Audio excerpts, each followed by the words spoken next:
This boy, Ethan, stops his automobile near the vegetable vendor and says, "Are you able to lend me $200? I will go back it later." The vegetable vendor, Mrs. Thompson, says, "Okay, take it."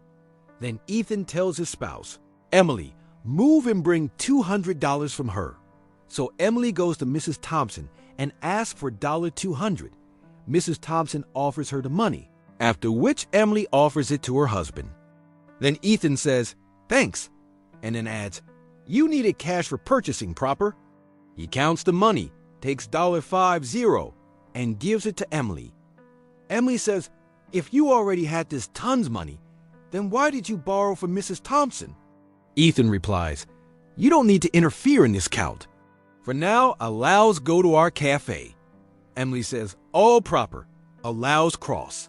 A bit later, Ethan is explaining cafe paintings to Emily whilst he recalls and says, "Concentrate. Go to that vegetable supplier we borrowed money from and produce 3 kilograms onions and 3 kilograms potatoes. Inform her that the guy who borrowed $200 inside the morning stated to feature it to his account." Emily says, "However, why on credit score?" Ethan replies, "I already instructed you now not to interfere."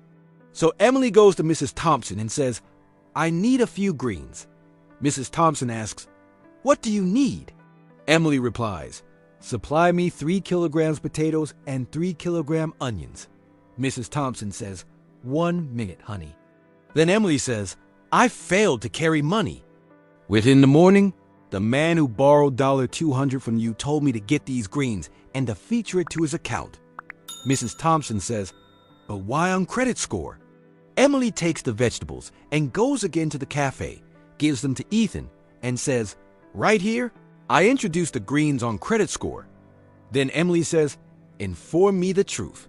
So why did you borrow $200 from that bad vegetable seller and now even took greens on credit score from her?"